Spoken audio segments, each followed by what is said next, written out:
ಜಮ್ಮು ಕಾಶ್ಮೀರದ ಬುಡ್ಗಾಮ್ನಲ್ಲಿ ಉಗ್ರರು ಹಾಗೂ ಬಿಎಸ್ಎಫ್ ಯೋಧರ ಮಧ್ಯೆ ಗುಂಡಿನ ಕಾಳಗ ನಡೆದಿದೆ. ಭಾರತೀಯ ಯೋಧರನ್ನ ಗುರಿಯಾಗಿಸಿಕೊಂಡು ಉಗ್ರರು ದಾಳಿ ನಡೆಸಿದ್ದಾರೆ. ಯೋಧರು ಹಾಗೂ ಜಮ್ಮು ಕಾಶ್ಮೀರ ಪೊಲೀಸರು ಭಯೋತ್ಪಾದಕರನ್ನ ಹೆಡೆಮುರಿ ಕಟ್ಟೋಕೆ ಜಂಟಿ ಕಾರ್ಯಾಚರಣೆ ನಡೆಸ್ತಾ ಇದ್ದು, ಈಗಾಗಲೇ ಅಲ್ ಬದರ್ ಸಂಘಟನೆಯ ಉಗ್ರ ಮುಜಫರ್ ಅಹಮದ್ನನ್ನ ಹೊಡೆದುರುಳಿಸಿದ್ದಾರೆ.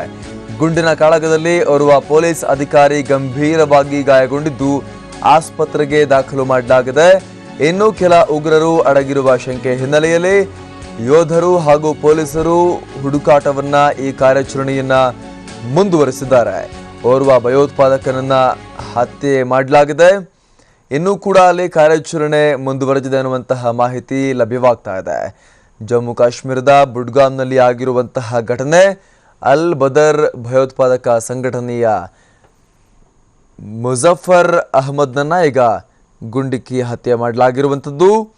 ಜಮ್ಮು ಕಾಶ್ಮೀರದ ಬುಡ್ಗಾಮ್ನಲ್ಲಿ ಆದಂತಹ ಎನ್ಕೌಂಟರ್ನಲ್ಲಿ ಭಯೋತ್ಪಾದಕ ಮುಜಫರ್ ಅಹಮದ್ನನ್ನ ಹತ್ಯೆ ಮಾಡಲಾಗಿದೆ. ಸೇನೆ, ಪೊಲೀಸ್ ಹಾಗೂ ಭಯೋತ್ಪಾದಕರ ಮಧ್ಯೆ ಗುಂಡಿನ ಚಕಮಕಿ ಕೂಡ ಆಗಿದ್ದು, ಈ ಸಂದರ್ಭದಲ್ಲಿ ಒಬ್ಬ ಭಯೋತ್ಪಾದಕ ಸಾವನ್ನಪ್ಪಿದ್ರೆ ಒಬ್ಬ ಪೊಲೀಸ್ ಅಧಿಕಾರಿ ಗಂಭೀರವಾಗಿ ಗಾಯಗೊಂಡು ಚಿಕಿತ್ಸೆಯನ್ನು ಪಡೆದಿದ್ದಾರೆ ಅಂತ ಹೇಳಲಾಗ್ತಾ ಇದೆ.